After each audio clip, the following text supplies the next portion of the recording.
सभी का स्वागत है। और आज हम लोग फिज़िकल ज्योग्राफी के अंतर्गत ओरिजिन ऑफ द अर्थ के बारे में थोड़ा सा पढ़ेंगे। पहले मैं कल के बारे में थोड़ा सा आप लोगों से बात कर लेता हूँ। कल की क्लास में मुझे उम्मीद है कि आप लोगों ने उसको बहुत ध्यान से बाद में रिवाइज़ भी किया होगा, और जो लास्ट प्रीवियस ईयर के क्वेश्चन पेपर्स हैं उसमें आपने देखा भी होगा कि किस टाइप से क्वेश्चंस आते हैं। ठीक है।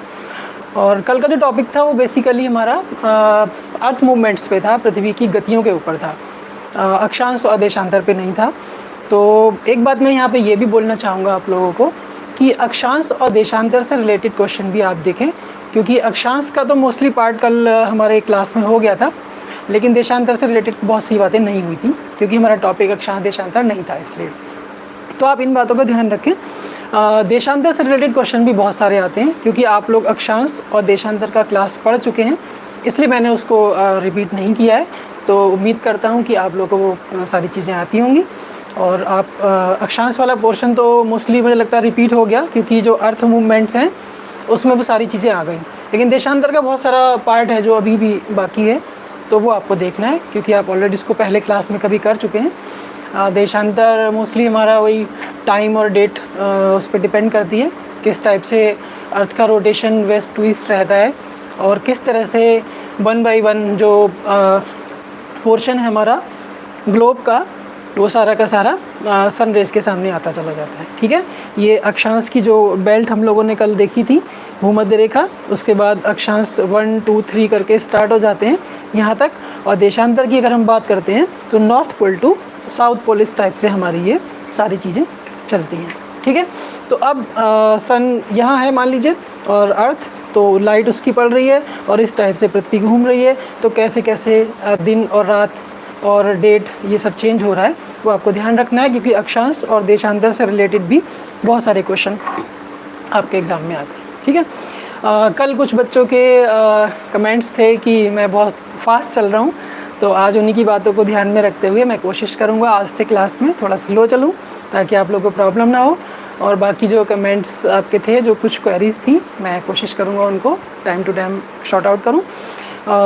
एक बच्चे का कुछ था कि सेम सरफेस पे रह के सर्किल कैसे फास्ट और स्लो हो सकते हैं। तो आप देखेंगे, आप एक ग्लोब ले लीजिए और उस ग्लोब को वेस्ट टू ईस्ट एक बार रोटेट कीजिए, आपकी प्रॉब्लम अपने आप सॉल्व हो जाएगी। ठीक है।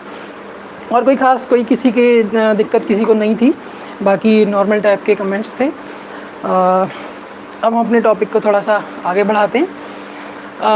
कल हम लोगों ने बात की थी जियोग्राफी की, कि भूगोल क्या है, भूगोल की शाखाएं क्या हैं। आज हम बात करेंगे पृथ्वी की उत्पत्ति की। तो उससे पहले हमें ये पढ़ना होगा कि पृथ्वी की उत्पत्ति वाला जो टॉपिक है वो हमारा किस सेक्शन में आता है। तो जैसे हमने देखा था कल कि भूगोल में भौतिक भूगोल और मानव भूगोल, तो भौतिक भूगोल के अंतर्गत हमें ये सारी चीज़ें पढ़नी हैं। अब भौतिक भूगोल की बात, यानी इसको हम प्राकृतिक भूगोल भी कहते हैं, फिज़िकल ज्योग्राफी भी कहते हैं। अब फिज़िकल या भौतिक या प्राकृतिक का मतलब है कि पृथ्वी का या अर्थ का जो सरफेस है, ठीक है, सरफेस है, सरफेस पे आप देखिए, एक तो आपको स्थलीय भाग दिखाई दे रहा है, ठीक है, स्थल लैंड मास दिखाई दे रहा है, और दूसरा आपको वाटर बॉडीज़ दिखाई दे रही हैं। ठीक है। लैंड मास यानी कि स्थलीय भाग और दूसरा जलीय भाग। ठीक है। तो इसका मतलब हम कहेंगे कि पृथ्वी का जो भूगोल का जो भौतिक भूगोल वाला पार्ट है उसमें हम स्थल को शामिल करेंगे, उसमें हम जल को शामिल करेंगे।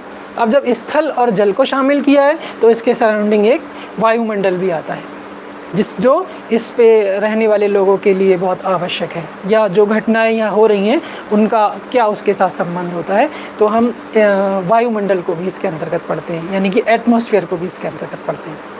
ठीक है। और इसके बाद आप देखिए कि स्थल मिला, अब इसको हम व्यवहारिक भाषा में बात करते हैं, व्यवहारिक जीवन में बात करते हैं। कि कल भी मैंने आपको कहा था कि भूगोल को हम इस तरह से पढ़ेंगे कि हमारा इंटरेस्ट बहुत ज़्यादा डेवलप उसमें हो। कैसे होगा? भूगोल को कठिन करके मत समझिए, बहुत इजी तरीके से समझिए। जैसे कि हमने फिजिकल की बात अभी की, भौतिक भूगोल की बात की, तो फिजिकल में या भौतिक भूगोल में हमने कहा लिथोस्फीयर यानी स्थलमंडल, एटमॉस्फेयर वायुमंडल, और हाइड्रोस्फीयर जलमंडल, इनकी बात की। तो व्यावहारिक जीवन में देखिए, कोई भी व्यक्ति है, कोई भी लिविंग थिंग है, या कहीं भी हम जीवन की कल्पना अगर करते हैं तो जीवन के लिए क्या आवश्यक है? स्थल आवश्यक है, यानी लैंड मास आवश्यक है, पानी आवश्यक है, जल, और तीसरा क्या? वायु आवश्यक है। ठीक है, तो आप यहाँ इस तरीके से इसको देख सकते हैं कि भूगोल के अंतर्गत, भौतिक भूगोल के अंतर्गत हम यहाँ पे क्या देख रहे हैं? स्थल जीवन के लिए। ठीक है, जीवन की कल्पना करते ही हमें पहले क्या आवश्यकता हो रही है? स्थल की आवश्यकता हो रही है, हमें जल की आवश्यकता हो रही है, और हमें वायु की आवश्यकता हो रही है। ठीक है, तो जब स्थल मिला, जल मिला और वायु मिला तो क्या हुई? जीवन की कल्पना हुई, जीवन की उत्पत्ति हुई, जीवन आया, लिविंग थिंग्स आए। ठीक है, तो उस लिविंग थिंग्स को ध्यान में रखते हुए हमने एक चौथा इसका पार्ट क्या बनाया है, जिसको हम बोलते हैं जीव मंडल या बायोस्फीयर। ठीक है, तो अब आपको क्लियर हो रहा होगा, बहुत फास्ट तो नहीं लग रहा, अब आपको क्लियर हो रहा होगा कि फिजिकल या भौतिक भूगोल या प्राकृतिक भूगोल के अंतर्गत हमने कौन कौन सी इसकी ब्रांच बनाई है? स्थल मंडल या लिथोस्फीयर, जल मंडल या हाइड्रोस्फीयर, वायुमंडल या एटमॉस्फेयर, एंड इन तीनों को मिलाते हुए, इन तीनों का थोड़ा थोड़ा पार्ट लेते हुए हम क्या बनाएंगे? जीव मंडल या बायोस्फीयर या जैव मंडल। आप इसको इस तरह से भी समझ सकते हैं, जैसे मान लीजिए हमने पहला पार्ट एक इसमें लिया है,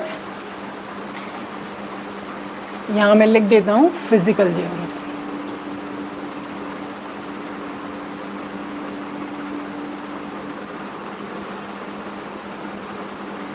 ठीक है, हमारे पास लिथोस्फीयर।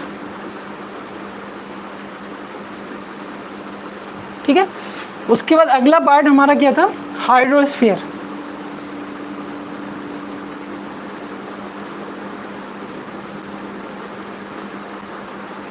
और अगला क्या था? एटमॉस्फेयर।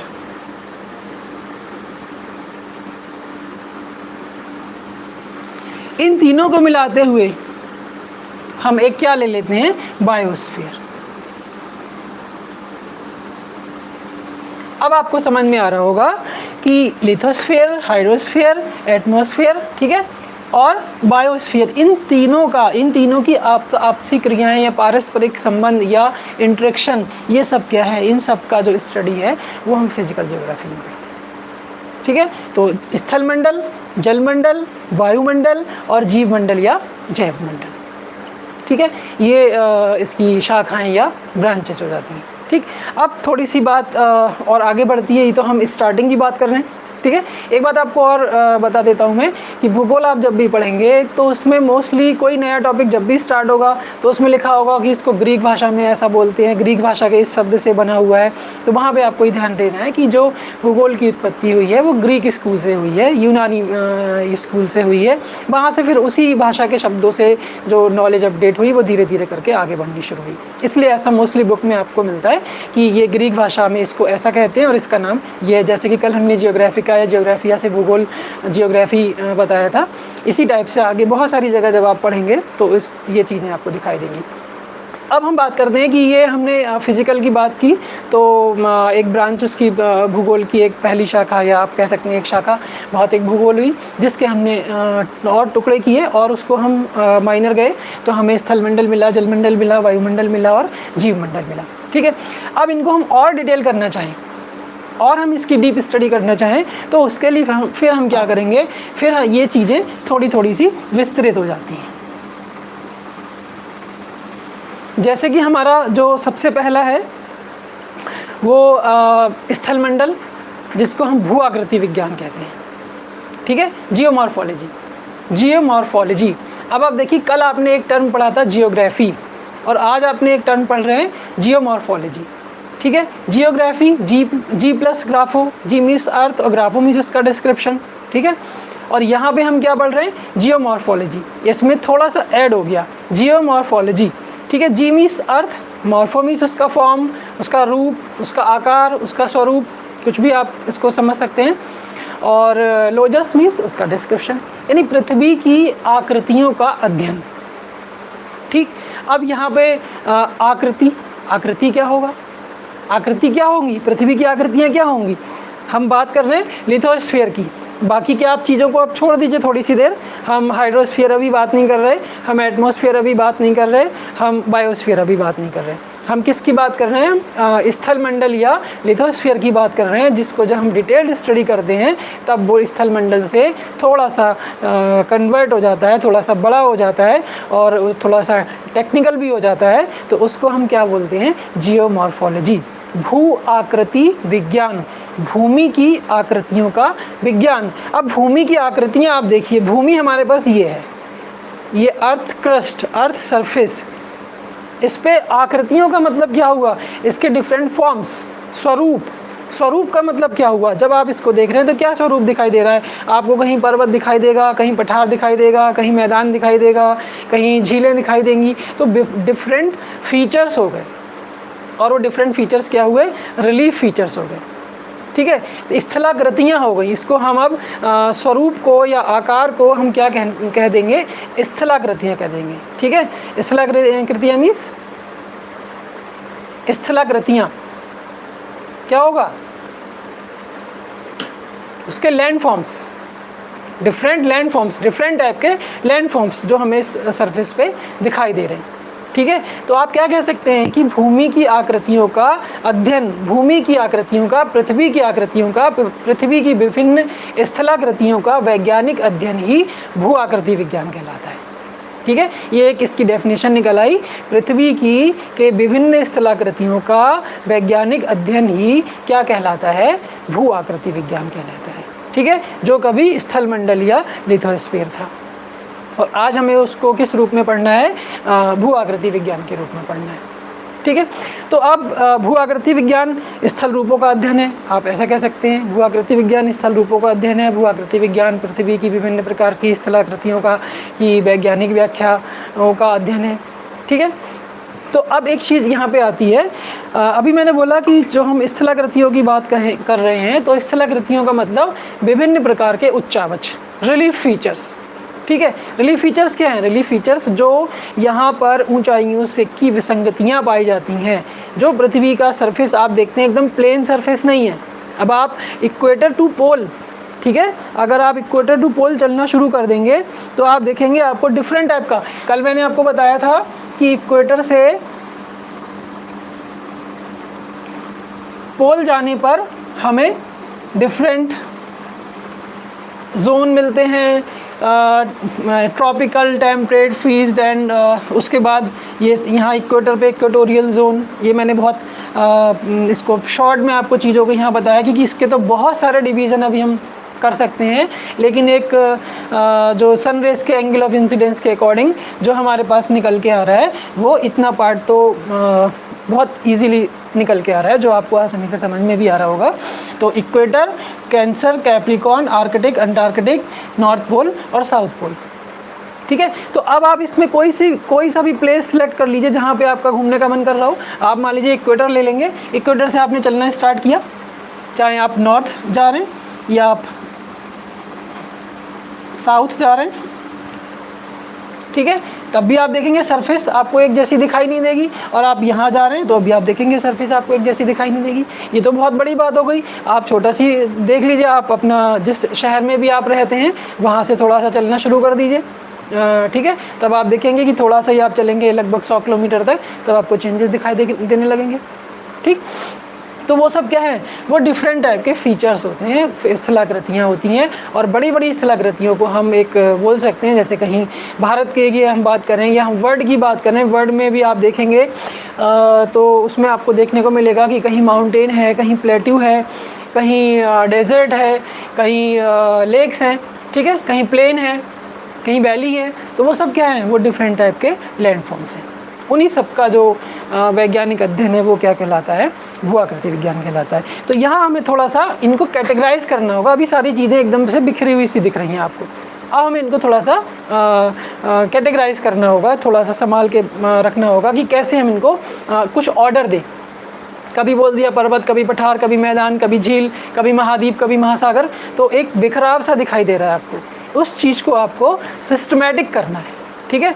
और एक बात और, किसी भी टॉपिक को पढ़ने के लिए स्पेशली भूगोल में दो तरीके तो होते ही हैं, एक सिस्टमैटिक स्टडी, एक रीजनल स्टडी, ठीक है। सिस्टमैटिक स्टडी मैं आपको करवा रहा हूँ, आप देख रहे हैं, और रीजनल स्टडी भूगोल में स्पेशल क्या होती है कि डिफरेंट रीजन में डिवाइड कर करके हम उसको किसी भी चीज़ के बारे में स्टडी कर रहे हैं, वो रीजनल प्रादेशिक अध्ययन हो गया, प्रदेशों का अध्ययन हो गया, ठीक है, प्रदेश के अकॉर्डिंग उसका अध्ययन हो गया, ठीक है। तो ये बात आपको ध्यान रखनी है। तो हम अभी आप देखेंगे कि, या पहले से भी आप जानते हैं कि हम ग्लोब को अगर देखते हैं तो ग्लोब में आपको क्या दिखाई दे रहा है।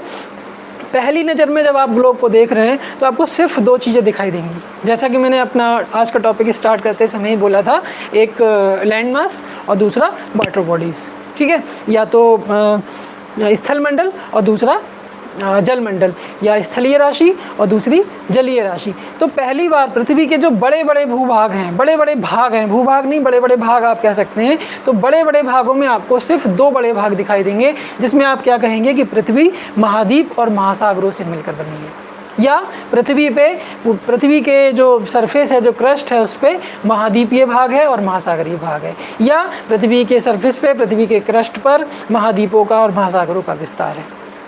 उसके बाद जो भी कोई स्थलाकृति आती है वो इनके अंदर ही तो आती है। आप वर्ल्ड रीजनल स्टडी कर चुके हैं, जिसमें आपने पढ़ा होगा कि विश्व में इतने महाद्वीप और इतने महासागर हैं, और वो सारे आपस में लगभग जुड़े हुए ही हैं, ठीक है। तो महाद्वीप और महासागर, सिर्फ दो स्थलाकृतियाँ आपने पढ़ी, दो टाइप के फिजिकल फीचर आपने पढ़े, जिसमें से एक को आपने क्या कहा कॉन्टिनेंट्स, एंड दूसरे को आपने क्या कहा ओशन बेसिन्स, ठीक है। ओशन बेसिन्स, ये आप ध्यान रखें, एक होता है महाद्वीपीय क्रस्ट और एक होता है महासागरीय क्रस्ट। महाद्वीपीय क्रस्ट आपको ये सब सामने दिखाई दे रहा है, महासागरीय क्रस्ट इस महासागर का, ये आपको पानी दिखाई दे रहा है, ये जलीय स्थिति दिखाई दे रही है।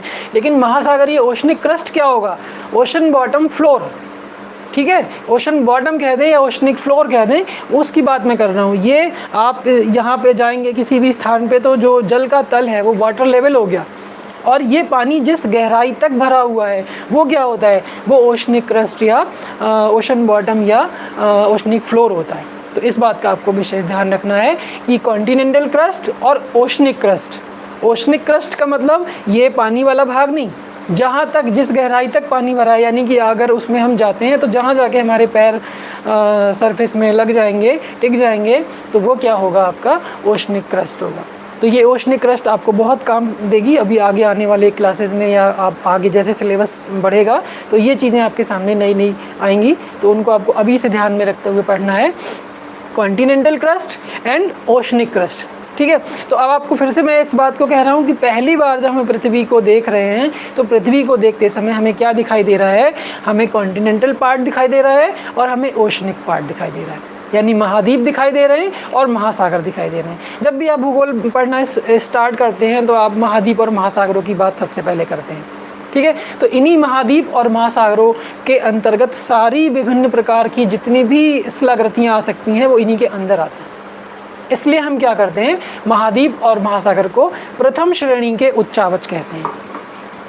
अभी मैंने आपको बताया कि भू आकृति विज्ञान में क्या है, हम डिफरेंट टाइप के जो फीचर्स हैं, जो लैंड फॉर्म्स हैं, उनकी स्टडी करते हैं, ठीक है। तो हमारे स्टडी करने में जो सबसे पहले फीचर्स, सबसे पहले लैंड फॉर्म्स आ रहे हैं वो क्या आ रहे हैं, महाद्वीप और महासागर आ रहे हैं। तो उनको हम किस तरह से जब कैटेगराइज करने की बात आएगी तो हम कहेंगे वो रिलीफ ऑफ फर्स्ट ऑर्डर होते हैं।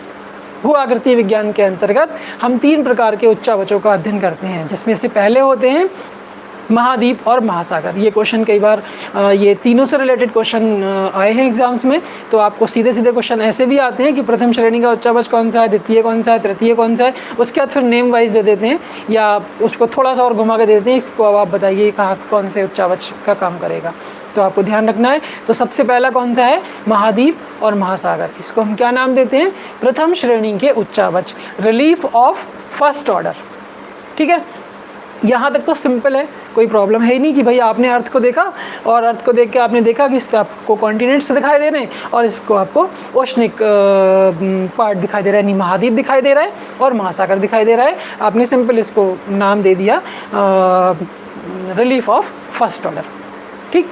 अब इसके बाद आप किसी महाद्वीप पे सपोज दैट पहुँच गए और फिर आपने घूमना शुरू कर दिया, तब आप देखेंगे तब वहाँ डाइवर्सिटी दिखाई देगी, तब वहाँ डिफरेंट फीचर्स दिखाई देंगे। तब वहाँ क्या होगा, कहीं आप देखिए आपके आसपास, जैसे मान लीजिए हम बरेली की बात करें, बरेली से थोड़ा सा 100-150 किलोमीटर दूर जाएंगे तो नैनीताल, ये पहाड़ी क्षेत्र आ जाएगा, ठीक है। और 400-500 किलोमीटर जाएंगे तो डेजर्ट आ जाएगा, ठीक है। तो इस टाइप से आपको ध्यान देना होगा कि आप जहाँ पर हैं आपके आसपास क्या स्थितियाँ हैं, या किसी भी प्लेस की बात आप कर रहे हैं तो प्लेस का मतलब एक रीजन, ठीक है।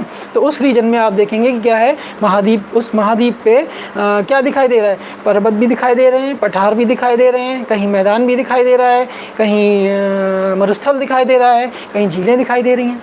तो ये सारे जो स्थलाकृतियाँ हैं उनको हम क्या बोल देते हैं, रिलीफ ऑफ सेकंड ऑर्डर, ठीक है। या इसको हिंदी में क्या कहेंगे, द्वितीय श्रेणी के उच्चावच। अब ये बनते कैसे हैं, अब हमारी टेक्निक स्टार्ट होती है। अभी तक सिंपल बात हम लोग कर रहे थे कि हमने पहले भाई देखा, सबसे पहले हमें महाद्वीप और महासागर दिखाई दे गया, उसके बाद हम और थोड़ा डीप गए तो हमें माउंटेन दिखाई दिया, हमें प्लेट्यू दिखाई दिया, हमें डेजर्ट दिखाई दिया, हमें प्लेन दिखाई दिया, या हमें और लेक्स वगैरह ये सब दिखाई दी, तो हमने उनको रिलीफ ऑफ सेकेंड ऑर्डर कह दिया। अब आपको ध्यान देना होगा, अब भूगोल का काम शुरू होता है। तो अब क्या है कि रिलीफ ऑफ सेकेंड ऑर्डर, जब रिलीफ ऑफ फर्स्ट ऑर्डर पे एंडोजेनेटिक फोर्सेस काम करते हैं तब relief of second order create होता है या जनरेट होता है, उसकी उत्पत्ति होती है। अब आपको ये एक नया टर्म मिल गया, एंडोजेनेटिक फोर्स। ये क्या होता है, तो बिल्कुल भी इससे डरने की ज़रूरत नहीं है। ये दो फोर्सेस होते हैं, एक एंडोजेनेटिक फोर्स, एक एक्सोजेनेटिक फोर्स।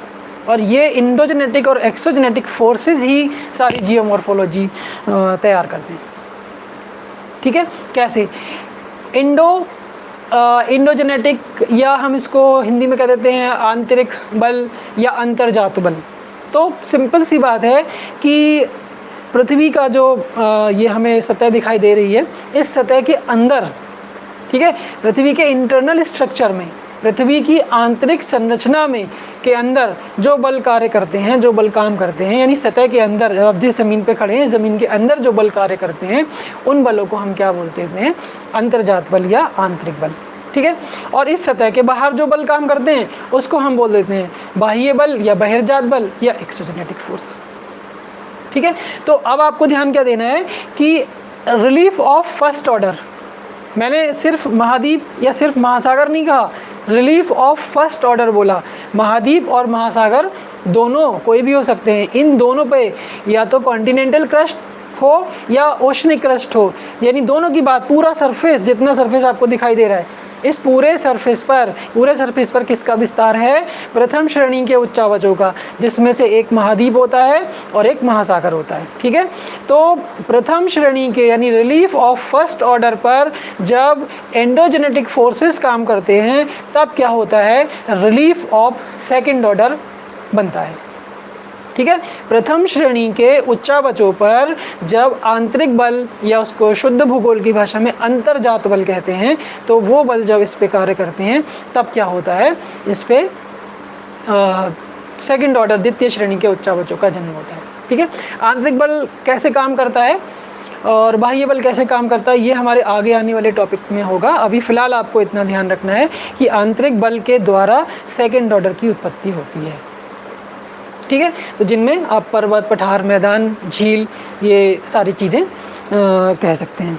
दूसरा है आप तीसरा, रिलीफ ऑफ थर्ड ऑर्डर।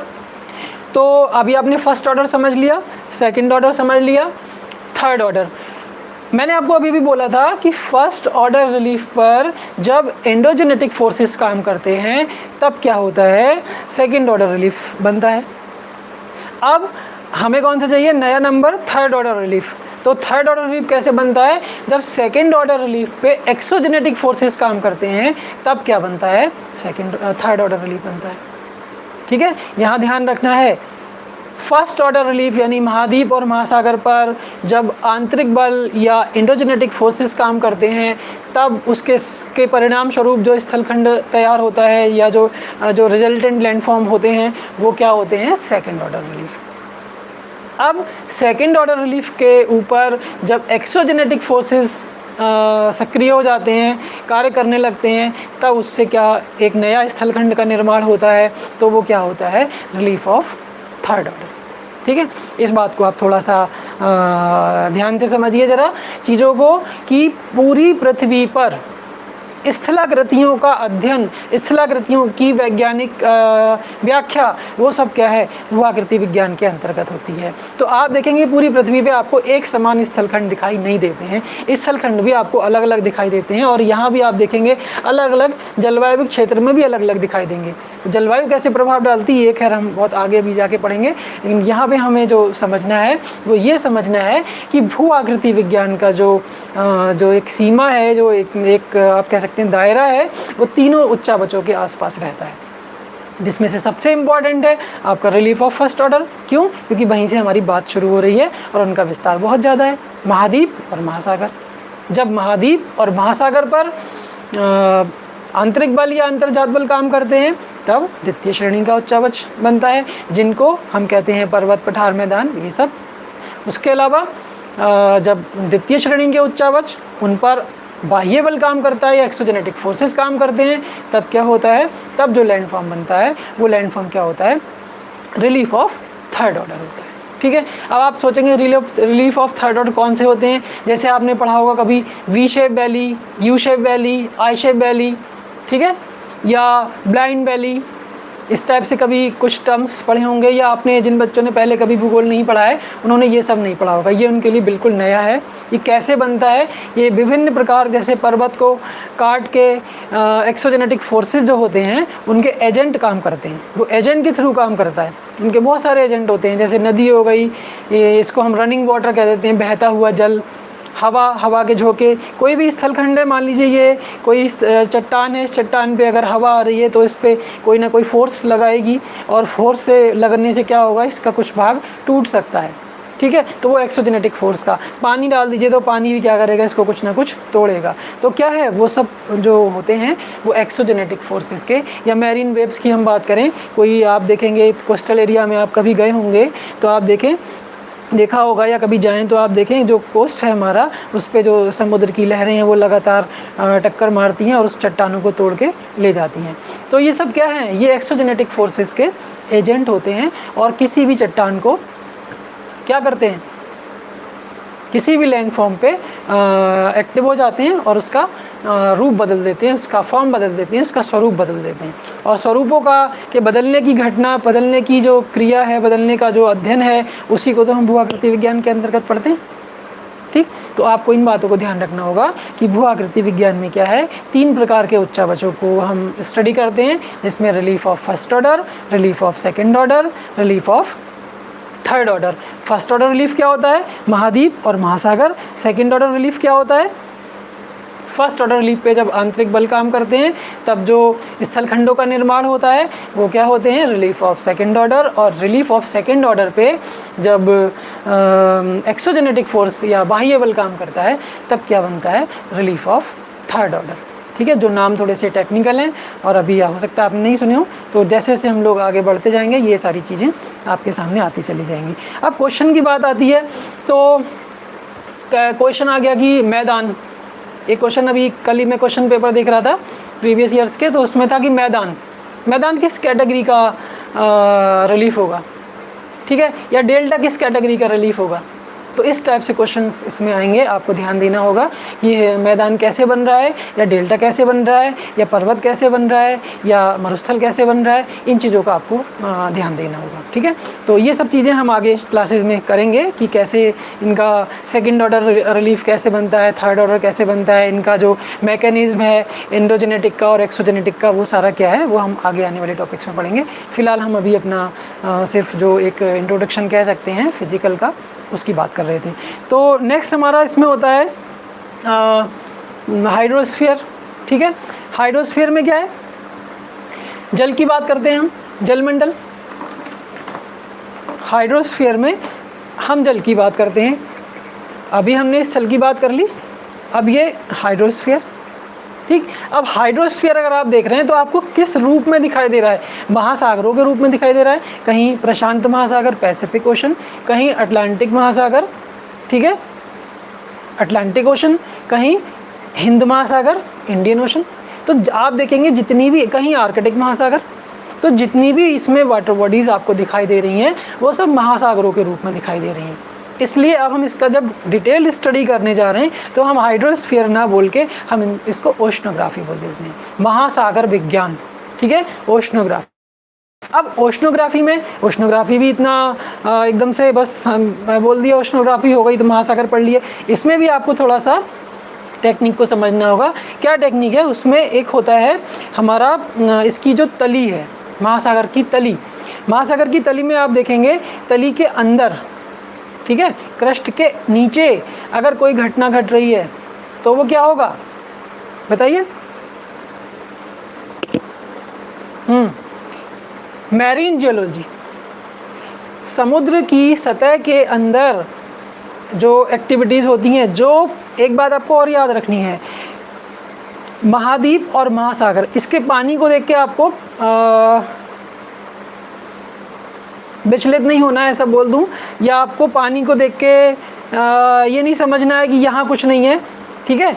यहाँ जो स्थल पर घटनाएं घट रही हैं, क्रियाएं हो रही हैं, वो सारी क्रियाएं इस जलीय सतह के नीचे जो महासागर का फर्श है या जो फ्लोर है, जो तली है उसकी, जो बॉटम है, वहाँ पे भी वो सारी क्रियाएं होती हैं, ठीक है। तो उस सतह के नीचे, इस सतह के नीचे कुछ हो रहा है, यानी जिस सरफेस पे हम खड़े हैं, अभी मैंने आपको बताया था कि पृथ्वी की सतह के अंदर अगर कोई बल कार्य कर रहा है तो उसको हम बोल देते हैं आंतरिक बल या एंडोजेनेटिक फोर्स, और सतह के बाहर काम कर रहा है तो हम उसको एक्सोजेनेटिक या बाह्य बल बोलते हैं। इसी तरह से यहाँ पे मैरीन जियोलॉजी, जो इस महासागर की सतह के अंदर घटनाएं घट रही हैं, क्योंकि वो जो मैग्मा होगा वो कहाँ, एस्थेनोस्फीयर में होता है। एस्थेनोस्फीयर आपके लिए नया वर्ड होगा, तो एस्थेनोस्फीयर भी हम अभी आगे डिस्कस करेंगे कहाँ होता है, लेयर्स जब पढ़ेंगे।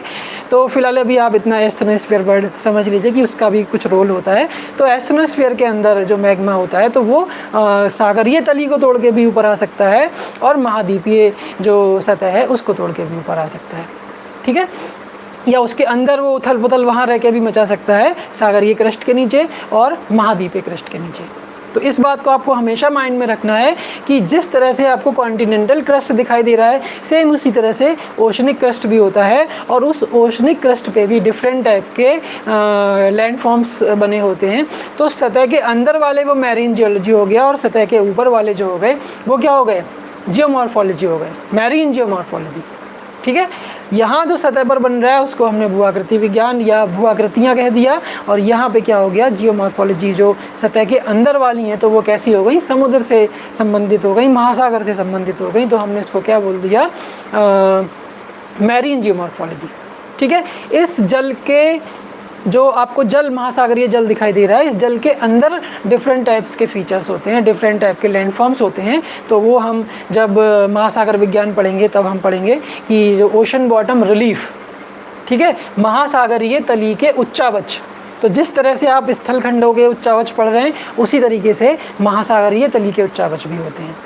तो ये बातें आपको हमेशा माइंड में रखनी है कि ये बिल्कुल प्लेन ऐसा एरिया नहीं है कि इसके अंदर कुछ नहीं है, ये तो पानी भर गया उसके ऊपर तो वो सारी चीज़ें दबी हुई हैं, लेकिन जो यहाँ पे सारी एक्टिविटीज़ हो रही हैं वो सारी एक्टिविटीज़ यहाँ भी, यहाँ से मतलब पर्टिकुलर ये वाला एरिया नहीं, जितने भी महासागर ये भाग हैं किसी भी भाग में ये सारी घटनाएँ घट रही हैं, चाहे वो भूकंप से संबंधित हो, चाहे ज्वालामुखी से संबंधित हो, प्लेट टेक्टोनिक्स क्रियाएं हों, ठीक है, महाद्वीपों का विस्थापन हो, ये जितनी भी चीज़ें हैं वो सारी की सारी क्या हैं, पूरे ग्लोब में, पूरी ग्लोब की सरफेस पे एक्टिव रहती हैं, चाहे वो कॉन्टिनेंटल क्रस्ट हो और चाहे वो ओशनिक क्रस्ट हो, ठीक है। तो ये सारा जो डिटेल स्टडी हम करेंगे वो किस में करेंगे, ओशनोग्राफी में या महासागरीय विज्ञान में।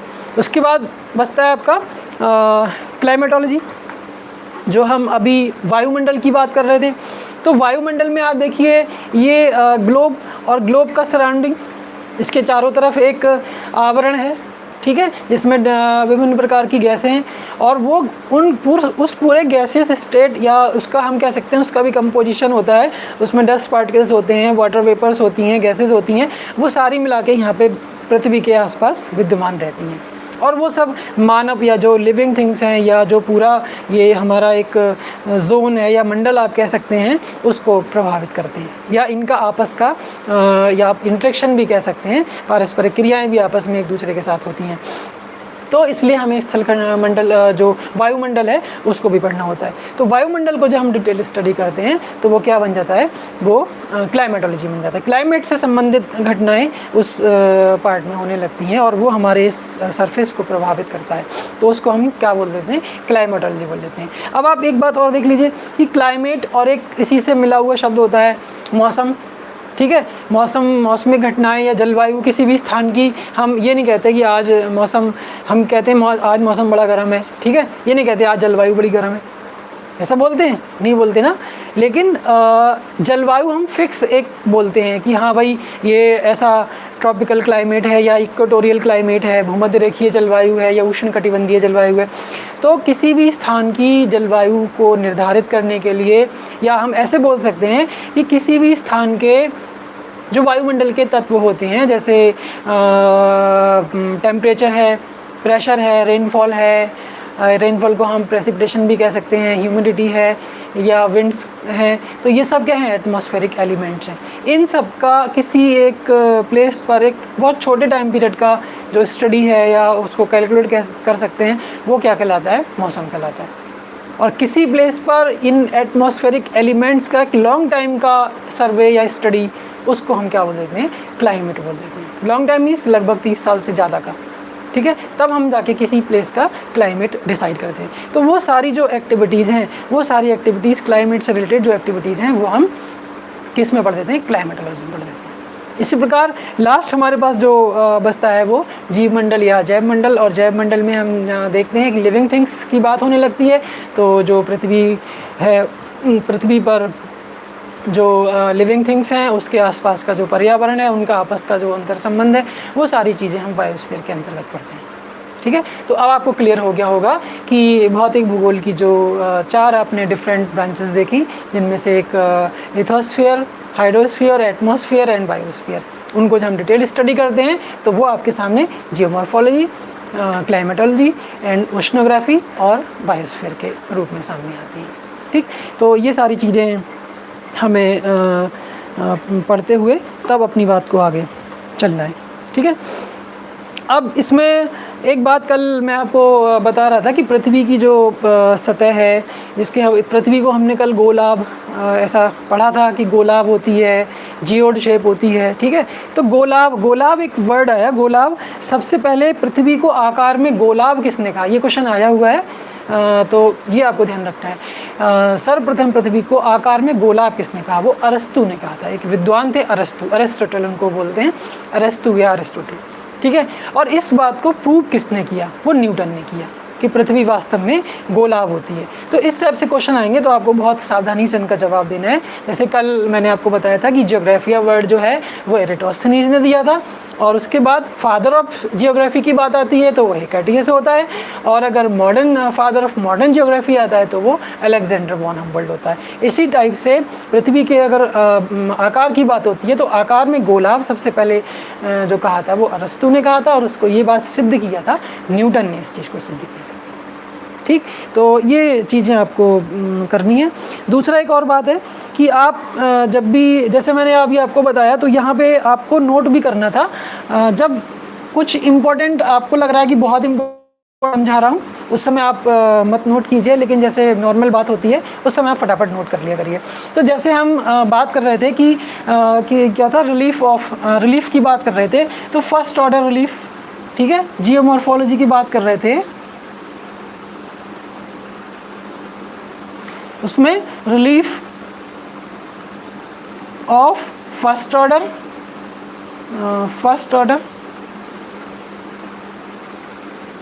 रिलीफ ऑफ सेकंड ऑर्डर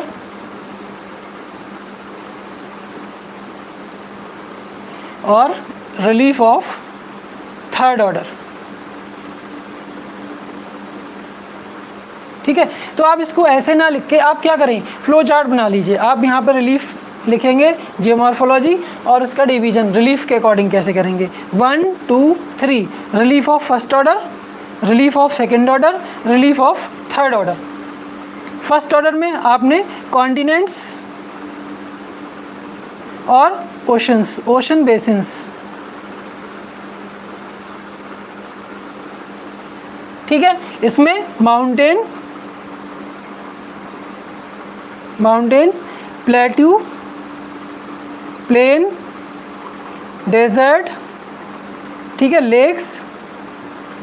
यहाँ पे आप क्या लिखेंगे, V shape valley, I shape valley, U shape valley, और इस टाइप से जो लैंड फॉर्म्स, जो अभी आपको ये वाले नाम नहीं सुने हैं आपने, तो मैं ज़्यादा अभी नहीं लिख रहा, अटपटा आपको लग रहा होगा, फिलहाल ये आपके सुने हुए हैं। तो एक ऐसा फ्लो चार्ट आप बना के तैयार कर सकते हैं, जिससे आपको पता चल जाएगा कि टोटल हमें जियोमॉर्फोलॉजी में क्या क्या चीज़ें ध्यान देनी है, कहाँ कहाँ तक उसका विस्तार हो सकता है, ठीक है। इसी टाइप से जब आपने देखा कि फिज़िकल, तो फिज़िकल की आपने ब्रांच बनाई, तो भी आप इसमें फ्लो चार्ट बना सकते थे, जिसमें आपको लिथोस्फीयर और हाइड्रोस्फीयर और क्या था, एटमॉस्फेयर,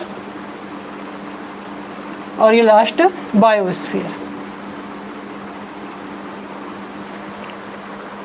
ठीक है। अब इसी को हम यहाँ पे चेंज कर सकते हैं, क्या, जियोमॉर्फोलॉजी,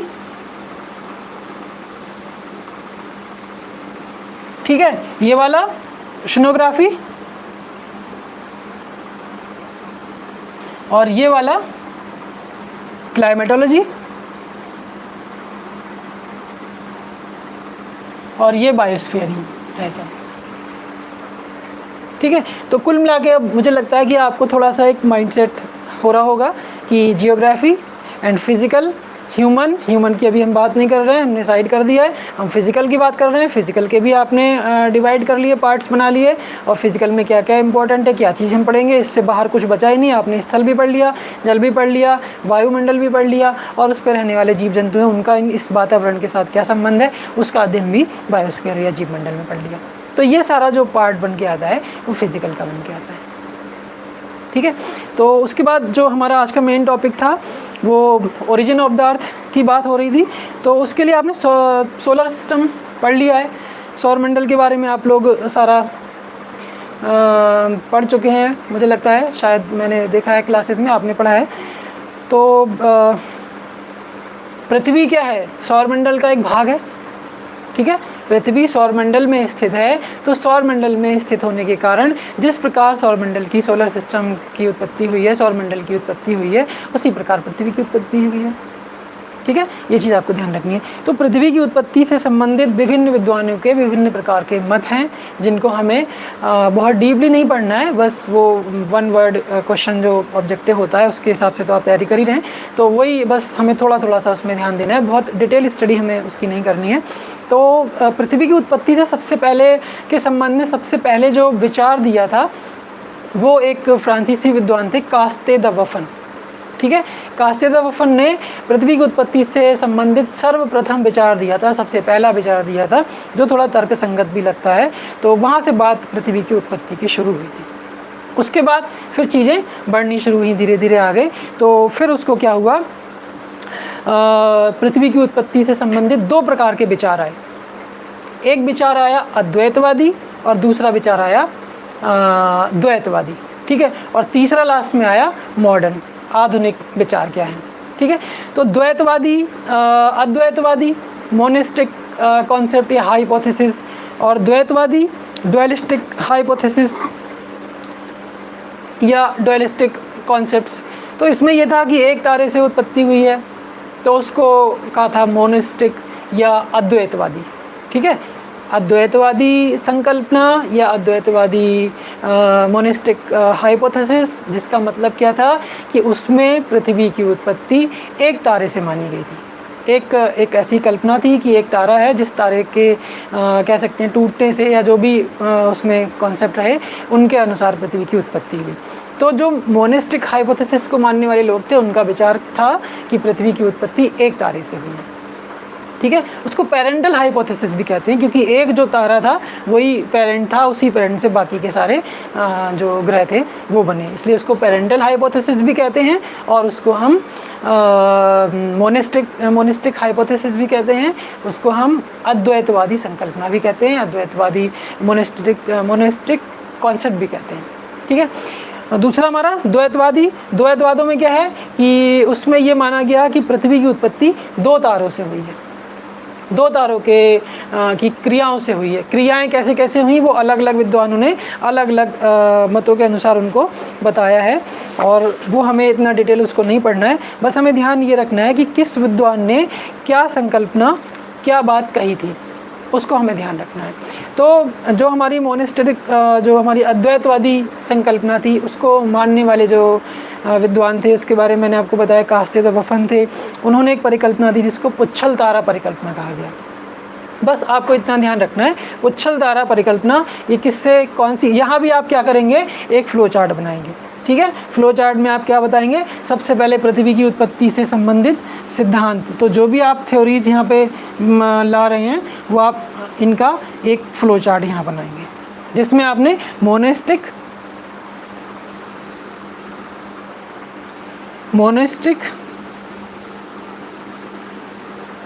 दूसरा डुअलिस्टिक, तीसरा मॉडर्न कॉन्सेप्ट, ठीक है, ये आपको देना है। तो अब आपने देखा कि मोनेस्टिक जो था, मोनेस्टिक कॉन्सेप्ट वो क्या था, डुअलिस्टिक कॉन्सेप्ट और मॉडर्न कॉन्सेप्ट। मोनेस्टिक यानी एक तारकवादी संकल्पना, भी इसको कई विद्वानों ने कहा है, कई आपको बुक्स में मिल जाएगा ये, कि एक तारकवादी संकल्पना क्या है, मतलब कि जो पूरा हमारा ग्रह सिस्टम है, जो हमारा सौर मंडल है, उसकी जो उत्पत्ति है वो एक तारे से मानी गई है। इसको हम मोनेस्टिक या अद्वैतवादी संकल्पना। दूसरा डुअलिस्टिक, जिसमें ये माना जाता है कि सारे जो ग्रह हैं, सौर मंडल की उत्पत्ति दो तारों से मानी गई है।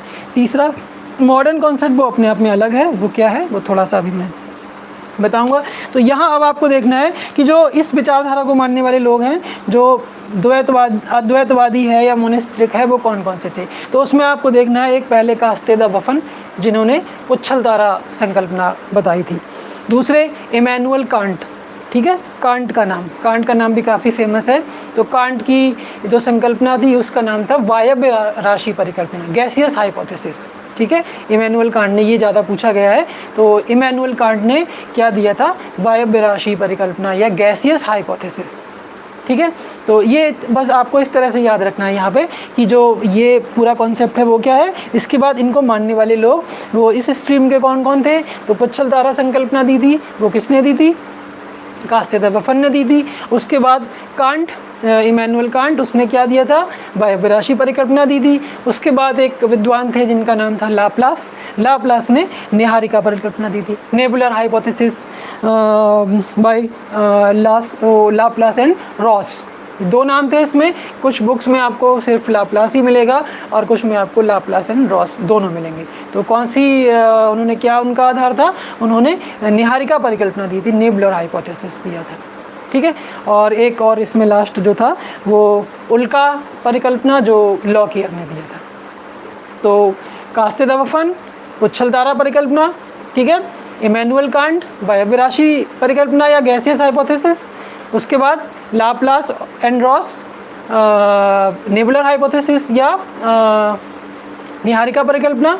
और लास्ट आपका क्या था, उल्का पिंड वाली, जो आपका लॉकियर ने दिया था, ठीक। उसके बाद सेकंड, इसमें आप देख सकते हैं डुअलिस्टिक में क्या है। डुअलिस्टिक में अभी आपको मैंने बताया कि दो तारों की बात हो रही है। तो दो तारों की बात, उसमें क्या था कि एक तारा है पहले से, दूसरा तारा उसके आसपास कहीं गया तो उसमें गुरुत्वाकर्षण बल लगा। तो इस टाइप से कुछ कॉन्सेप्ट बनाए गए हैं, वो उसमें आपको डिटेल में नहीं जाना है, आपको बस ये नाम याद रखने हैं कि कौन सी जो संकल्पना है या परिकल्पना है उसको किस विद्वान ने दिया है, और वो एक तारकवादी है, दो तारकवादी है या आधुनिक वाली है, ठीक है। तो इसमें सबसे पहली जो एक आती है वो ग्रहाणु परिकल्पना आती है, जो जिसको हम प्लैनेटिज्मल हाइपोथेसिस भी कहते हैं, जो चैम्बरलिन और मोल्टन ने दिया था। ये नाम आपको याद रखने हैं, ये क्वेश्चन इस टाइप से ही सीधे सीधे आते हैं कि जो ग्रहाणु परिकल्पना है या प्लैनेटिज्मल हाइपोथेसिस है वो किसने दिया, तो वो आपको बताना है, वो चैम्बरलिन और मोल्टन ने दिया। ये नाम, ये थोड़ा आपको यहाँ पे रटना पड़ेगा चीज़ों को, यहाँ कोई और कुछ इसमें कॉन्सेप्ट नहीं है, कॉन्सेप्ट बस ये था। इसके बाद तो ये आपको थोड़ा सा याद करना पड़ेगा, रटना पड़ेगा। और उसके बाद था एक टाइडल हाइपोथेसिस, ये टाइडल वाला काफ़ी इंपॉर्टेंट है, कई बार पूछा गया है। जो आर्य परिकल्पना, ज्वार मीन्स जो ज्वार भाटा होता है उसी की बात हो रही है। एक तारा था, दूसरा उसके पास से निकला, उसमें टाइड्स आए, ज्वार आए और वो मास, लैंड मास उसमें से निकला थोड़ा सा पार्ट और चलने लगा। तो इस टाइप की संकल्पनाएं थी जो बहुत ज़्यादा तर्कपूर्ण नहीं थी, लेकिन जिस समय में आई थी उस समय में ये पृथ्वी का या सौरमंडल की उत्पत्ति का आधार बनी थी। लेकिन वर्तमान परिप्रेक्ष्य में इनका उतना अब कोई एग्जिस्टेंस नहीं है।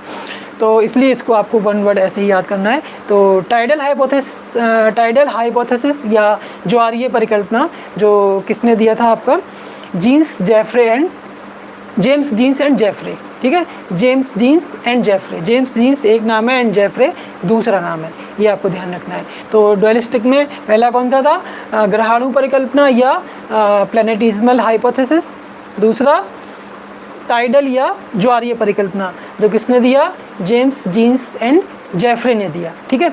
अगला इसमें एक था अंतरतारक धूल गैस परिकल्पना, इंटरस्टेलर डस्ट हाइपोथेसिस। ये रूसी विद्वान थे ऑटो श्मिट, एक रूसी विद्वान रशियन जो स्कॉलर थे उनका नाम था ऑटो श्मिट। उन्होंने इंटरस्टेलर डस्ट हाइपोथेसिस दिया, अंतरतारक धूल गैस परिकल्पना, ठीक है। उन्होंने धूल के बादलों से इकट्ठा होके माना था कि ग्रहों का निर्माण हुआ है। तो ये भी कंपटीशन में पूछा गया है, इसलिए आपको याद रखना है। इसमें एक और था द्वैतारक परिकल्पना जो रसेल ने दी थी, जिनको बाइनरी स्टार हाइपोथेसिस कहा जाता है।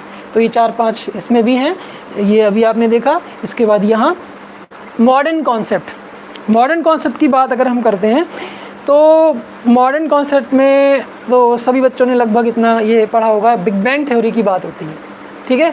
बिग बैंग थ्योरी और एक था स्फीति सिद्धांत जो एलन गुथ ने दिया था, और बिग बैंग थ्योरी जॉर्ज लेमेटेयर। इसमें 2 विद्वानों को इसका क्रेडिट जाता है, जो जॉर्ज लेमेटेयर एंड रॉबर्ट वेगनर। तो एक ने प्रस्तुत किया था, दूसरे ने इसकी व्याख्या की थी। तो ये जो हमारे पास निकल के आया टोटल मॉडर्न कॉन्सेप्ट में स्फीति सिद्धांत जो एलन गुथ ने दिया, और दूसरा जो सिद्धांत था वो बिग बैंग थ्योरी जो जॉर्ज लेमेटेयर एंड रॉबर्ट वेगनर द्वारा दिया गया। तो इसको हम एक और नाम बोल देते हैं, सर्वमान्य सिद्धांत बिग बैंग सिद्धांत कहा गया, विस्तारित ब्रह्मांड परिकल्पना, ठीक है, विस्तारित ब्रह्मांड परिकल्पना, एक्सपेंडिंग यूनिवर्स, ठीक। तो ये पृथ्वी की उत्पत्ति से संबंधित इतनी बात आपको ध्यान रखनी है कि हमारे पास टोटल जो था सौरमंडल, पृथ्वी क्या है, सौरमंडल का एक हिस्सा है। सौरमंडल के बारे में आपने पढ़ा है कि सन, उसके बाद फिर क्या आता है मरकरी, फिर वीनस, फिर अर्थ, फिर मार्स, इस टाइप से पूरे ग्रहों की स्थितियाँ आती हैं। और उस सौरमंडल में पृथ्वी किस लोकेशन पर कैसे है वो कल मैंने आपको सारा डिटेल उसका बताया था कि 23 डिग्री 30 मिनट अपने अक्ष पर झुकी है और उसके साथ साथ सारा रोटेशन रेवोल्यूशन चल रहा है। उसके बाद सौरमंडल की जो उत्पत्ति की बात अभी हमने की, तो उसमें मैंने आपको बताया कि एक अद्वैतवादी संकल्पना और आधुनिक संकल्पना। तो अद्वैतवादी का मतलब क्या था, जिसमें पृथ्वी की उत्पत्ति को एक तारे से माना जाता है, उसको हम पेरेंटल हाइपोथेसिस भी कहते हैं, क्योंकि जो तारा था उसी के तारे के निर्माण से या उसी का जो पदार्थ था, उसी का जो मटेरियल था, उस मटेरियल से पृथ्वी की और सब बाकी के सौरमंडल के जो ग्रह हैं उन सभी की उत्पत्ति हुई।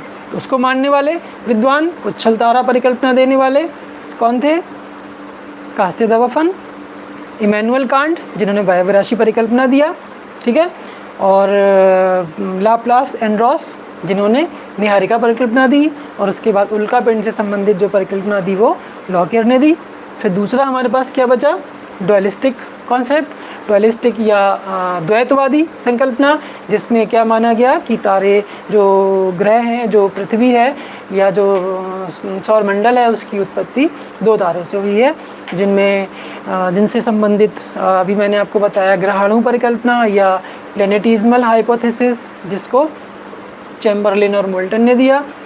दूसरा जो टाइडल हाइपोथेसिस है, ज्वारीय परिकल्पना, जो आपकी जेम्स जीन्स और जेफरे ने दिया।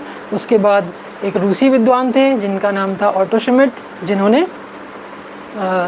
गैस धूल संकल्पना दी, जिसको आप इंटरस्टेलर डस्ट हाइपोथेसिस कहते हैं। और लास्ट आपका जो इसमें बचा वो बिग बैंग थ्योरी। तो बिग बैंग थ्योरी, ब्रह्मांड विस्फोट, ऐसे भी आपने सुना होगा।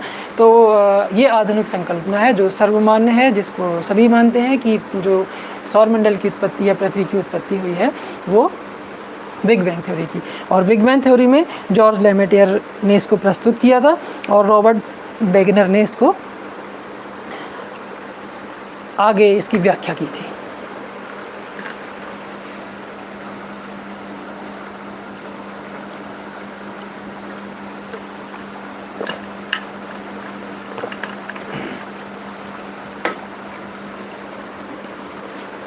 तो मुझे लगता है कि आज ये सब सारी बातें आपको क्लियर हो गई होंगी कि हम भौतिक भूगोल में क्या क्या हमें पढ़ना है और किस आधार पे पढ़ना है, क्या क्या चीज़ें हमें अपने दिमाग में रखनी है कि भाई ये जो रिलीफ्स हैं वो कैसे हैं, उनका क्या मैकेनिज़्म बनेगा। इंडोजेनेटिक और एक्सोजेनेटिक, दो आपने नए टर्म आज सुने, इंडोजेनेटिक फोर्सेस और एक्सोजेनेटिक फोर्सेस, ठीक है। तो इन सब का सारा रोल पूरी इसको सृष्टि के निर्माण में होता है। तो हम लोग तो भूगोल पढ़ रहे हैं, जियोमॉर्फोलॉजी पढ़ रहे हैं। अब तो जियोमॉर्फोलॉजी कहेंगे कि हमें अब पृथ्वी की उत्पत्ति की बात आ गई, तो पृथ्वी की उत्पत्ति आपके जियोमॉर्फोलॉजी या लिथोस्फीयर के अंतर्गत आती है, ठीक है। हमारा जो टोटल ये आज हमने सारा पढ़ा है, इसमें हम अब इस पार्ट के अंदर हैं। लिथोस्फीयर आप कहें या जियोमॉर्फोलॉजी कहें, जियोमॉर्फोलॉजी के अंतर्गत हम पृथ्वी की उत्पत्ति वाला टॉपिक हमने आज किया है कंप्लीट। अब यहाँ से हम बाकी के चीज़ों को आगे करेंगे, जिसमें आप बस इतना ध्यान रखना है कि फिज़िकल में हम पहले हम भूगोल में आए, फिर हम भौतिक भूगोल में आए, उसके बाद हम स्थल मंडल या जियोमॉर्फोलॉजी में आए या भू आकृति विज्ञान में आए। तो अब हमें स्थल मंडल या भू आकृति विज्ञान को ही पढ़ना है, जिसमें पृथ्वी की उत्पत्ति के बारे में हमने थोड़ी सी बात आज की। सिंपल जो ये पूछे गए हैं विद्वानों के नाम, उनकी परिकल्पनाओं के नाम, वो मैंने आपको भी सारे बताए। कुछ बच्चे कल कमेंट्स में बुक्स के बारे में भी पूछ रहे थे, तो आप 9 से लेके 12 तक की NCERT को ज़रूर पढ़ें, वो मोस्ट इम्पॉर्टेंट है और एक आपका बेस क्लियर करेगी। जिस बच्चे को स्टार्टिंग अभी कर रहा है, भूगोल पढ़ रहा है, समझ रहा है, तो वो 9 से लेके 12 तक की NCERT को ज़रूर पढ़े। उसके साथ आपके पास एटलस, ऑक्सफोर्ड का स्कूल एटलस, स्टूडेंट एटलस, कोई भी दोनों में से सब अच्छे हैं, TT के एटलस अगर आप ले सकते हैं, और उसके बाद अगर आप ले सकते हैं तो एक ग्लोब ज़रूर अपने साथ रखें, क्योंकि ग्लोब को साथ में रखने से क्या होता है कि आपको टोटल मैप जब है, कल मैंने आपको मैप दिखाया था, थोड़ा सा मैं फिर से भी दिखा देता हूँ।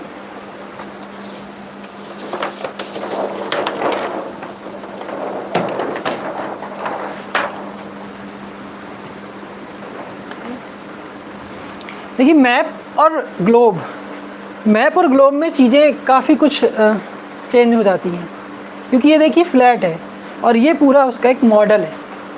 सरफेस इसमें आप देखिए पूरी कर्व्ड सरफेस आ रही है।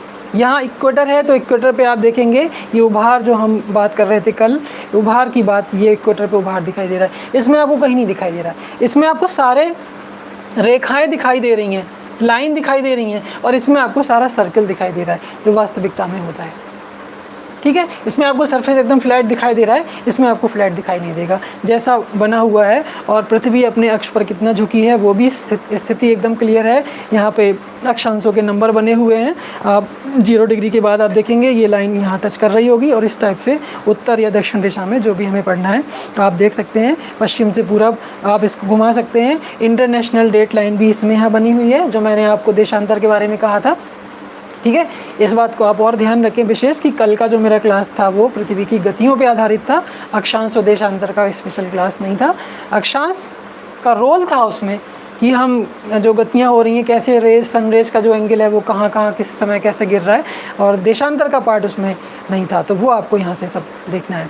तो ये टोटल जो हम बात कर रहे थे जियोमॉर्फोलॉजी की या लिथोस्फीयर की, तो आप देख सकते हैं कि इसमें जितना ये सब पार्ट आपको दिखाई दे रहा है, ये सब स्थल मंडल वाला पार्ट है, और इन्हीं स्थल मंडल पर क्या क्रियाएं होंगी। अब स्थल मंडल में आप क्या कहेंगे कि ये जो महासागर का है, इस महासागर के पार्ट को अभी हमें नहीं पढ़ना है, इसके अंदर क्या एक्टिविटीज़ हो रही हैं, क्या हो रही हैं, उनको अभी हमें नहीं पढ़ना है। हमें स्थल मंडल में क्या घटनाएं घट रही हैं, ये सारी चीज़ों को देखनी है, ठीक है। तो इसमें आप देखेंगे कलर आपको डिफरेंट कलर दिखाई दे रहे हैं, ठीक है। कहीं येलो है, कहीं ग्रीन है, कहीं ये थोड़ा डार्क ये वायलेट टाइप का है, ब्राउन है, लाइट ब्राउन, डार्क ब्राउन, ये सारे कलर, तो ये सब कलर क्या है, ये फिजिकल मैप है वर्ल्ड का। कहीं ये वाइट दिखाई दे रहा है, तो ये वर्ल्ड का फिजिकल मैप है। और जितनी भी स्थलाकृतियाँ हैं, जो लैंड फॉर्म्स हैं, उन लैंड फॉर्म्स को अलग अलग शेड के द्वारा इनको यहाँ दिखाया गया है। और आप देखिए इसका ये रहा यहाँ पे साइड में, अगर आपको दिख रहा हो, ये एल्टीट्यूड लिखा है, स्केल डेप्थ लिखा है, ठीक है। सारी चीज़ें कि कलर, कौन सा कलर दिया है 4000 मीटर पे क्या होगा, कौन सा कलर दिया है 2000 मीटर पे कौन सा कलर दिया है, उसके अलावा 1000 है, 500 है, 200 है। तो ये सारा जो भी शेड यहाँ पे दिए गए हैं, जो भी कलर यहाँ पे दिए गए हैं, वो सारे कलर क्या हैं, वो एल्टीट्यूड दिखा रहे हैं, ठीक है। उसको हम तुंगता भी कहते हैं, या हम किसी स्थान की समुद्र तल से ऊंचाई की बात भी करते हैं, जो हम एल्टीट्यूड अगर हम कहीं बात करेंगे। तो अब आपको एक बात और, अभी एल्टीट्यूड वर्ड आ गया, तो आपको ध्यान रखना है कि भूगोल में भूगोल को पढ़ने के लिए, भूगोल को बहुत अच्छे से समझने के लिए आपके पास ये 2-3 चीज़ें आपको बहुत अच्छे से हमेशा आनी चाहिए। अक्षांश यानी कि लैटिट्यूड्स, लॉन्गिट्यूड्स और एल्टीट्यूड, ठीक है। अक्षांश, देशांतर और किसी स्थान की सी लेवल से ऊंचाई, इनका बहुत बड़ा रोल होता है भूगोल के अंतर्गत। किसी स्थान की लोकेशन, उस स्थान की जलवायु, उस स्थान की विशेषताएं निकालने के लिए, ठीक है।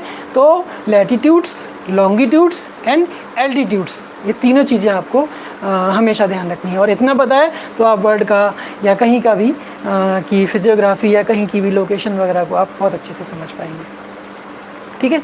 तो नेक्स्ट हमारा जो पार्ट होगा वो हम कल उसको आगे करेंगे। फ़िलहाल मुझे लगता है कि अब इसमें कोई ऐसी बात नहीं है बताने वाली जो रह गया हो। कल वाले मैंने सारी चीज़ें आपको क्लियर कर ही दी हैं। और नेक्स्ट इसमें एक बार फिर से मैं इस चीज़ को रिवाइज़ कर देता हूँ कि इसमें आपको इतना ध्यान ज़रूर रखें कि इक्वेटर की लोकेशन, इक्वेटर कहाँ है, इक्वेटर पे कौन कौन से देश, हम बाद में बात करेंगे, या देश भी आप देख सकते हैं इक्वेटर पे कौन कौन से देश आ रहे हैं, और कैंसर पे कौन कौन से देश हैं, और कैप्रिकॉर्न पे कौन कौन से देश हैं, ठीक है। यानी विषुवत रेखा पे क्या कौन से अंतर्गत कौन कौन से देश आ रहे हैं, उसको कितना टच कर रहे हैं क्या। और उसके बाद एक चीज़ आपको याद रखनी है कि जो क्वेश्चन आते हैं कई बार कि किसी नदी का नाम दे दिया और पूछ लिया आपसे कि ये नदी विषुवत रेखा को, निम्न में से कौन सी नदी विषुवत रेखा को 2 बार क्रॉस करती है, या कर्क रेखा को करती है, मकर रेखा करती है। इस टाइप के क्वेश्चन बहुत आते हैं। तो आप उसको ध्यान रखेंगे कि आप यहाँ पे जो ये फिज़िकल मैप है, तो फिज़िकल मैप आपकी इस काम में बहुत हेल्प करेगा। क्या करना है आपको, यहाँ देखना है कि ये जो इक्वेटर है टोटल आप देख लीजिए, आप मैप पे भी देख सकते हैं और आप ग्लोब में भी देख सकते हैं, ठीक है। मैप में आपने देखा और ग्लोब में आप देखा इक्वेटर कहाँ से जा रही है। आप देखिए, अगर हम लैंड मास की बात करें तो ये साउथ अमेरिका, दक्षिणी अमेरिका के इस वाले भाग से यहाँ से, उसके अलावा अफ्रीका के लगभग आप कह सकते हैं बीचों बीच तो नहीं वहाँ, ठीक है। और ये उसके बाद ये वाला जो पार्ट आ रहा है वो आपका ये इंडोनेशिया और मलेशिया वाला ये पार्ट आ रहा है। तो स्थलीय भाग की अगर हम बात करें तो बहुत थोड़ा सा भाग इक्वेटर पे आ रहा है। तो अब आपको देखना है कि इक्वेटर की स्थितियाँ क्या क्या होती हैं। कल आपको बताया जा रहा था कि इक्वेटर पे सनराइज का जो एंगल ऑफ इंसिडेंस है वो 90 डिग्री पूरे साल रहता है। तो आप देखेंगे 90 डिग्री यहाँ भी रहेगा, 90 डिग्री यहाँ भी रहेगा और 90 डिग्री यहाँ भी रहेगा, ठीक है। इक्वेटर पे 90 डिग्री रहने से क्या परिस्थितियाँ बनेंगी, क्या क्लाइमेटिक कंडीशंस बनेंगी, वो आपको ध्यान देना होगा। टेम्परेचर हाई है तो प्रेशर कैसा होगा, रेनफॉल कैसा होगा, ठीक है, ह्यूमिडिटी कैसी होगी, इन चीज़ों को साथ साथ हमें कवर अप करते हुए चलना है, ठीक है। तो इक्वेटर का क्या, इक्वेटर पे कौन कौन सा प्लेट्यू आ रहा है, कौन सा प्लेन है, कौन सा डेजर्ट है, कौन सी रिवर है, इन चीज़ों को आपको थोड़ा सा ध्यान देना है, ठीक है। फिजिकल मैप की यही विशेषता होती है। ये मैंने कलर के बारे में अभी आपको बताया ही था कि ये एल्टीट्यूड या ये आपको अलग अलग स्थलाकृतियाँ शो कर रहे हैं कि येलो कलर है तो वो क्या है, ग्रीन है तो वो क्या है, या वाइट है तो वो क्या है, स्नो फिटेड पार्ट है या कुछ और है, या स्काई ब्लू कलर दिया है तो वो क्या है, इसके अंदर भी एक कलर और शेड दिया हुआ है तो वो क्या है। तो उसको पढ़ने के लिए हमारे पास साइड में ये पूरा इंडेक्स होता है। इस इंडेक्स की हेल्प से हम ये सब कुछ पढ़ सकते हैं, ठीक है। तो यहाँ आपको बस जो अभी मैं आपको बता रहा था, आप इतना बस ध्यान रखें कि इक्वेटर, कैंसर और कैप्रिकॉर्न यानी विषुवत रेखा और कर्क रेखा और मकर रेखा, तो ये इनकी स्थिति आप देखें कि वर्ल्ड में इनकी क्या स्थिति है, कहाँ कहाँ पे कौन कौन से देशों को ये काटती हुई खींची गई हैं। तो कर्क रेखा की स्थिति क्या है और विषुवत रेखा की स्थिति क्या है और मकर रेखा की, यानी कि ट्रॉपिक ऑफ कैंसर और दूसरा आपका ये ट्रॉपिक ऑफ कैंसर, ये ट्रॉपिक ऑफ कैंसर और इक्वेटर एंड ये कैप्रिकॉर्न ये वाला, ठीक है। आप देखिए कैप्रिकॉर्न ऑस्ट्रेलिया यहाँ से जा रहा है और कैंसर इंडिया यहाँ से जा रहा है। कल मैंने आपको ये बात बताई थी कि यहाँ ठंडा है तो यहाँ गर्म और यहाँ गर्म है तो यहाँ ठंडा, तो ये सारी चीज़ें आपको यहाँ से ध्यान रखना है। तो बाकी की थ्योरी आप जो भी पढ़ेंगे उसमें आपको कोई प्रॉब्लम नहीं आएगी। एक बात मैं आपसे और कहना चाहता हूँ कि भूगोल को पढ़ने के लिए आप थोड़ा सा और अवेयर हो जाएं। आपका जो भी स्टडी रूम है वहाँ पे आप अपना एक इंडिया का मैप, एक वर्ल्ड का मैप, जो भी स्टडी टेबल ले लीजिए, ठीक है। उससे क्या फ़ायदा होगा, उससे ये फ़ायदा होगा कि जब भी आप बुक में कुछ भी पढ़ रहे हैं, कोई भी लोकेशन आपके पास आई सामने कि हम वर्ल्ड में, मान लीजिए हम यूरोप की बात कर रहे हैं कि यूरोप में ऐसा है, ठीक है, तो अब सामने आपके वर्ल्ड का मैप लगा हुआ है तो वहाँ पे आपको दिखाई दे गया कि यूरोप ये है। अब यूरोप यहाँ पे होने से आपको पता चल गया कि ये लो लैटिट्यूड्स में है, ये मिडिल लैटिट्यूड्स में है, या क्या है, आप जर्मनी की बात कर रहे हैं या फ्रांस की बात कर रहे हैं और वो आपको सामने यहाँ दिखाई दे रहा है। तो जर्मनी आपको दिखाई दे रहा है या फ्रांस दिखाई दे रहा है, उसके आसपास के और कौन कौन सी कंट्रीज़ हैं वो भी आपको दिखाई दे रही है, ठीक है। तो ये एक तरीका है, इससे आप अपनी स्टडी को बहुत अच्छा, आसान और ज़्यादा स्कोरिंग बना सकते हैं। तो आप इसका ऐसा ज़रूर करें, एक अपना इंडिया का मैप, एक वर्ल्ड का मैप और अगर पॉसिबल हो तो एक ग्लोब अपने साथ रख के तब अपनी स्टडी आप लोग किया करें, ठीक है। तो बाकी का आज तो हमारा टॉपिक हो गया सारा, इसमें कुछ अब ऐसा नहीं है रहा बताने वाला। कल हम अपना नेक्स्ट टॉपिक स्टार्ट करेंगे और बाकी की जो क्वेरीज़ आपकी होंगी वो मैं कमेंट सेक्शन में देखूँगा क्या है। तो आज के लिए इतना ही काफ़ी है। Okay, thank you.